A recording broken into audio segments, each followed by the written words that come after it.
அழகிய திகில் நிறைந்த கதையை பற்றி பார்ப்போமா? அந்த கிராமத்து எல்லையில் ஒரு பழைய பாழடைந்த பங்களாவை பற்றிய பல கதைகள் உண்டு. அதில் ஒரு கதையை பற்றி பார்ப்போம். ஒரு காலத்தில் அங்கு பூரணி என்ற பேரழகி வாழ்ந்து வந்தாள். அவளது கண்கள் மீன்களைப் போல துருதுருவென இருக்கும். சிரிப்பு மல்லிகை பூவைப் போல மென்மையாக இருக்கும். ஆனால் விதி அவளை வஞ்சித்தது.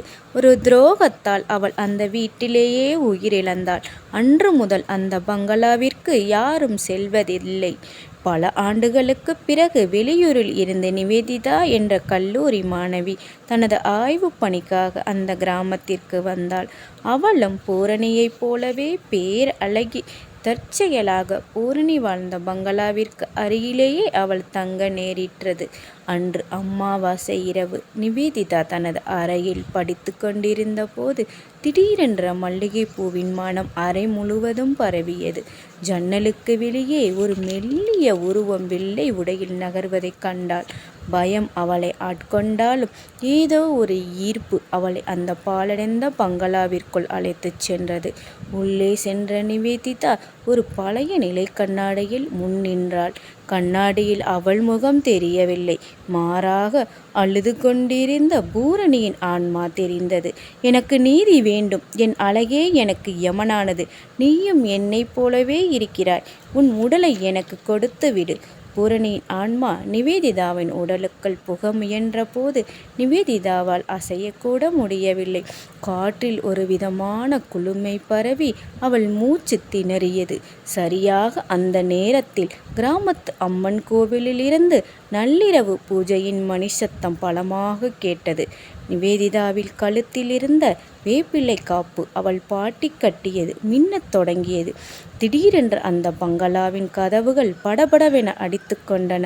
ஒரு பிரம்மாண்டமான ஒளி வெள்ளம் தோன்றியது. அதில் அம்மன் ஆக்ரோஷமான தோற்றத்தில் காட்சி அளித்தாள். அம்மன், பூரணி, தாகம் தீராத உன் ஆன்மா ஒரு அப்பாவி பெண்ணை அலக்களிப்பதா?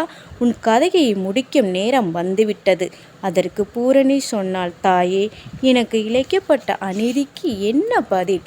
அம்மன் தனது சூலாயுதத்தால் தரையை தட்டினாள். பூரணியின் ஆன்மா துடித்தது.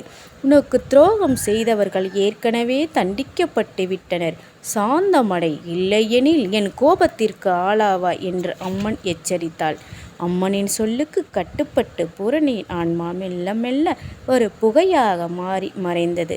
நிவேதிதா மயக்கம் அடைந்தாள். மறுநாள் காலை ஊர் மக்கள் அவளை மீட்டனர். அந்த பழைய பங்களா அன்று முதல் அமைதியானது. ஆனால் இன்றும் கூட அமாவாசை இரவுகளில் அந்த பகுதியில் மல்லிகை மனம் வீசுவதாக மக்கள் கூறுகின்றார்கள். இந்த கதை உங்களுக்கு பிடித்திருந்தால் பூரணியின் பின்னணியை குறித்து பார்ப்போம். நிவேதிதா மயக்கத்திலிருந்து தெளிந்த போது அவளது கையில் ஒரு பழைய செப்புத்தகடு இருந்தது.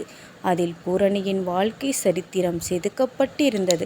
அம்மனின் அருளால் நிவேதிதாவின் கண்களுக்கு அந்த பழைய காலம் காட்சியலாக தெரிய ஆரம்பித்தது. 60 ஆண்டுகளுக்கு முன்பு பூரணி அந்த கிராமத்தின் ஜமீன்தார் மகளாக இருந்தாள். அவளது அழகு அக்கம் பக்கத்து ஊர்களிலெல்லாம் பேசப்பட்டது. பூரணி தீவிரமான அம்மன் பக்தை. தினமும் அதிகாலையில் அம்மன் கோயிலுக்கு சென்று மலர் சூட்டி வழிபடுவது வழக்கம். ஆனால் அந்த ஊருக்குள் வந்த ஒரு மந்திரவாதிக்கு பூரணியின் மேல் தீய கண் விழுந்தது. பூரணியின் அழகை பயன்படுத்தி தனது மாந்திரிக சக்தியை பெருக்கிக் கொள்ள அவன் திட்டமிட்டான். பூரணியின் திருமணத்தன்று அந்த மந்திரவாதி ஒரு தந்திரம் செய்தான். பூரணியின் கணவன் மேல் ஒரு மாயையை ஏவி அவளை காட்டிற்கு அழைத்துச் செல்ல வைத்தான். அங்கு வைத்து பூரணியின் உயிரை பறிக்க முயன்றபோது அவள் தப்பித்து அந்த பழைய பங்களாவிற்குள் தஞ்சம் புகுந்தாள். தாயே மாரியம்மா, உன்னைத் தவிர எனக்கு யாரும் இல்லை என்று பூரணி கதறினாள். இருப்பினும் மந்திரவாதி அவளை விடவில்லை. அவளது அழகையும் இளமையையும் ஒரு பாட்டிலில் அடைக்க மந்திரங்களை பயன்படுத்தினான். இறுதியில் துரோகத்தாலும் பயத்தாலும் பூரணி அங்கேயே உயிர் துறந்தாள். அவளது ஆன்மா அந்த பங்களாவிலேயே சிறைப்பட்டது. நிவேதிதா இந்த காட்சிகளையெல்லாம் கண்டு கண்ணீர் வடித்தாள். அப்போது அவள் முன் மீண்டும் அந்த புகையுருவம் தோன்றியது. ஆனால் இப்போது அது பயமுறுத்தும் வகையில் இல்லை, மிகவும் சோகமாக இருந்தது.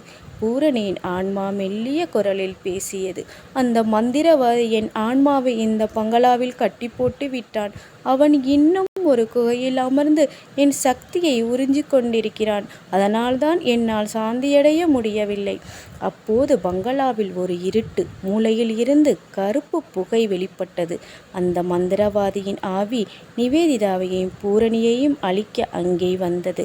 சரியாக அந்த நொடி நிவேதிதா அருகிலிருந்து அம்மன் சிலையில் திருநீற்றை எடுத்து தன் நெற்றியில் பூசிக்கொண்டு மந்திரவாதியை நோக்கி வீசினாள்.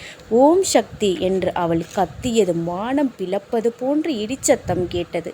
அம்மனின் சூலாயுதம் வானில் இருந்து இறங்கி வந்து அந்த மந்திரவாதியின் ஆவியை சிதறடித்தது. மந்திரவாதியின் பிடியிலிருந்து விடுபட்ட பூரணி இப்போது நிவேதிதாவை பார்த்து புன்னகைத்தாள்.